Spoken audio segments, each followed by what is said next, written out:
Welcome back to another new vlog. So आज है day 8 और मैं करने वाला हूँ अपने ई कॉमर्स बिजनेस स्टार्ट। और मैं अपने ई कॉमर्स बिजनेस से कमाने वाला हूँ 45 दिन में 10,000 रुपये। सो आज है डे 8। सो स्टार्ट करते हैं आज का ब्लॉग। कमाने हैं अपने ई कॉमर्स बिजनेस से 45 दिन में 10,000 रुपये। और आज है उसका डे 8। क्योंकि मैंने जीएसटी रजिस्ट्रेशन के लिए अप्लाई किया था, पर लेकिन मेरा जीएसटी रजिस्ट्रेशन हो गया रिजेक्ट, क्योंकि मैंने कुछ इन्फॉर्मेशन उसमें मतलब जो सीए ने इन्फॉर्मेशन भरी थी उसमें इन्फॉर्मेशन थोड़ी सी गलत भर गई है। तो उसकी वजह से आज मेरे पास मेरे सीए का मैसेज भी आया था और उन्होंने मुझे बोला कि कुछ चीज़ें करेक्ट करके भेजो, और मैंने वो चीज़ें भेज दी हैं। उसके बाद वो रजिस्ट्रेशन अब दोबारा से डाल देंगे। मेरा 7 दिन से 15 दिन के बीच रजिस्ट्रेशन आ जाएगा। और ये तो रिजेक्ट हुआ तो बहुत जल्दी मेरा प्रोसेस होगा ये रजिस्ट्रेशन। तो आपको थोड़ा सा वेट और करना पड़ेगा इस चीज़ के लिए। पर लेकिन मैं आपको आज के टॉपिक में बता देता हूँ कि डैमेज प्रोडक्ट जब आते हैं तो क्या दिक्कत आती है। मेरे पास कुछ लोगों का मैसेज आया था कि डैमेज प्रोडक्ट आए तो क्या करें। जैसे लाइक आप मान लो कि आपने कोई मैंने जो पहले काम किया था उसके थ्रू मैं आपको एक बोलता हूँ। जैसे आपने ये बेचा ये पॉट, और ये पॉट है कांच का, मतलब सिरामिक, मतलब कांच का नहीं है पर ये सिरामिक मिट्टी का है जो टूट जाती है बहुत जल्दी। तो उसका ये पॉट है। तो अब होता क्या है, अगर ये पॉट का मान लो आपने जैसे ये भेजा बिल्कुल साबुत, और इसमें थोड़ा ये होता है अगर आप जो कोरियर वाले होते हैं जहाँ ये डिलीवरी होती है, जैसे यहाँ से अगर हमने आगरा से ये प्रोडक्ट भेजा, ये प्रोडक्ट पहुँचेगा तुम्हारा दिल्ली या आपका प्रोडक्ट पहुँचा महाराष्ट्र, तो वहाँ तक जाते में ये कितनी बार फेंकेगा आपको भी नहीं पता, हमको भी नहीं पता, क्योंकि कोरियर में हर चीज़ फेंकी जाती है। वहाँ ट्रक के ट्रकों में सामान आते हैं तो इनको उठा उठा के वहाँ से पटका जाता है, उन पर लिखा भी रहता है। तो इसीलिए इनमें ये टूटने के चांसेस बहुत होते हैं। इसको तो आप पैकिंग करोगे ढंग से तभी शायद ये बच जाए, नहीं तो वैसे नहीं बचता।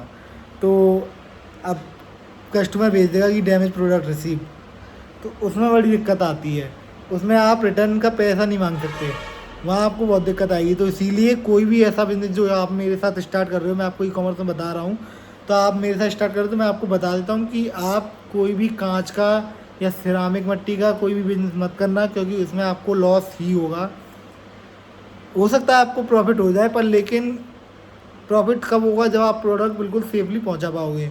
और सेफली प्रोडक्ट भेजना मुश्किल है, क्योंकि यहाँ जो लोग प्रोडक्ट को जिस तरीके से फेंकते हैं ना, आपका प्रोडक्ट नहीं बचेगा कैसे भी। प्लास्टिक प्रोडक्ट बच जाते हैं, प्लास्टिक प्रोडक्ट में कोई दिक्कत नहीं आती। तो ये मैं आपको बता दूं कि ऐसा हो सकता है। तो इसीलिए कांच का आइटम या चीनी मिट्टी का आइटम या कोई भी ऐसा आइटम जो फेंकने से टूट जाए, प्लास्टिक का आइटम नहीं टूटता। प्लास्टिक भारी प्लास्टिक जो होती है वो आइटम टूट जाता है, जो चटकीली प्लास्टिक होती है। ये चटकीली प्लास्टिक नहीं होती। किचन आइटम में बहुत सिंपल प्रोडक्ट होते हैं और हल्की चीज़ें नहीं टूटती इतनी जल्दी, भारी चीज़ें टूटती हैं। सो मैं आपको और चीज़ें बताता हूँ आज की वीडियो में ही कि आपको एक और क्या प्रोडक्ट रखना चाहिए जिसको आप बेच सकते हो बहुत आराम से। सो वो प्रोडक्ट है ये। मैं आपके लिए सैंपल लाया था इस प्रोडक्ट का। इसमें आपको देखो ये पेन वगैरह रखने के लिए होता है ये वाला, और ये वाला भी पेन वैन रखने के लिए हो जाता है। और इसमें ये 2 पीछे लगे हुए हैं जिसको आप दीवार पे लगा सकते हो। ऐसे करके दीवार पे आप लगा दो। मैं आपको दिखाता हूँ कैसे। जैसे आपको ये दीवार पे लगा दो तो आप इसमें नीचे सामान भी लटका सकते हो, ऊपर चैन, ऊपर इसमें आप वो भी रख सकते हो पेन वगैरह। तो ये प्रोडक्ट बहुत सही है। ये प्रोडक्ट मार्केट में मुश्किल से 40-50 रुपये का बड़े आराम से मिल जाता है। पर जहाँ से आप अच्छे बल्क ऑर्डर में लोगे वहीं ये मिलेगा। लेकिन जहाँ से मैं लाया हूँ इसे, ये तो थोड़ा महंगा आया है, पर लेकिन आप इसे बेचोगे तो बहुत अच्छी आराम से बिकेगा। और टूटने वाला आइटम भी नहीं है। आप कार्टून में पैक करके बड़े प्यार से रख दो, बड़े आराम से बिक जाएगा। और शाइनिंग वाइनिंग प्रॉपर आती है इसमें, देखो इसका साइज वाइज में भी दिक्कत नहीं आएगी। सो आप लोग ये बिज़नेस बहुत जल्दी स्टार्ट कर सकते हो। ये वाला अगर आपको ये कहीं मिल रहे हैं, बनाने की फैक्ट्री आपको पता है ये कहाँ बनते हैं, तो आप इसे बेच दीजिए। सच में रियलिटी में ये बहुत अच्छा बिजनेस बनेगा आपका, क्योंकि इसमें डिज़ाइन और कलर और इतनी वेराइटी आती हैं कि आप डालते डालते थक जाओगे। इनकी वेराइटी ख़त्म नहीं होंगी। ऑर्डर इनका चल रहा है क्योंकि अभी ये प्रोडक्ट है ये बहुत ट्रेंड में है इस समय। सो आपको मैंने आज 2 चीज़ बता दी। डैमेज प्रोडक्ट होगा तो क्या होगा और ये क्या आएगा। और एक और मैं आपको बताता हूँ डैमेज प्रोडक्ट में ही एक और बात है कि आपने जैसे आपने आपका कोरियर रिटर्न है, पर लेकिन आपका प्रोडक्ट आया है डैमेज, तो आप उसमें क्या कर सकते हो, आप उसमें डाल सकते हो एक क्वेरी। आपको टिकट जनरेट करनी पड़ेगी कि डैमेज प्रोडक्ट रिसीव। उससे क्या होता है, आपको कुरियर की तरफ से ही तो डैमेज प्रोडक्ट आया है, क्योंकि आपका यहाँ से कुरियर पर गया। कंपनी के हिसाब से कुरियर तो सेफ ही प्रोडक्ट लेती है ना।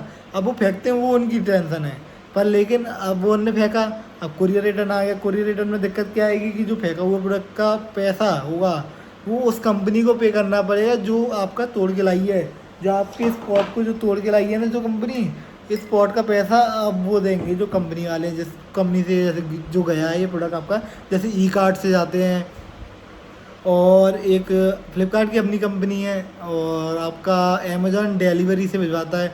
सबसे सेफ डिलीवरी अभी तक डिलीवरी करता है जो मैंने देखा है अभी तक। और ई कॉम भी है, बहुत सारे प्रोडक्ट है, पर लेकिन ई कॉम में मैं आपको बता दूँ डिलीवरी स्टाफ बहुत आरामी होता है, वो चीज़ें चेंज करते हैं। मैंने अपने सामने होते हुए देखा है, बट मैंने कभी वीडियो वगैरह नहीं डाली क्योंकि किसी की नौकरी चली जाए क्या अच्छी बात है। पर लेकिन ई कॉम में बहुत होता है, डिलीवरी में बहुत सही प्रोडक्ट डिलीवरी है। सो आज की ब्लॉग में इतना ही, मिलते हैं नेक्स्ट ब्लॉग में। आपको बहुत अच्छी अच्छी टिप्स बताऊंगा मैं ई कॉमर्स में। और आपने मेरे सारे ब्लॉग देखे होंगे, अगर ब्लॉग अच्छे लगते हैं तो आप मेरे चैनल को सब्सक्राइब कर दो। आगे भी आपको बहुत सारे बिजनेस रिलेटेड आइडियाज़ दूंगा। सो आज है डेट और मैंने आज से फिर से रजिस्ट्रेशन कर दिया है। अब देखते कितनी कितनी जल्दी मेरा GST रजिस्ट्रेशन आता है। इसके बाद मैं इससे पहले प्रोडक्ट खरीदने भी जाऊँगा, तो वो भी मैं आपको दिखाऊंगा। सो मिलते हैं नेक्स्ट ब्लॉग में, जब तक के लिए जय हिंद, वंदे मातरम, और सपोर्ट करते रहिए मुझे ऐसे ही। मिलते हैं नेक्स्ट वीडियो में।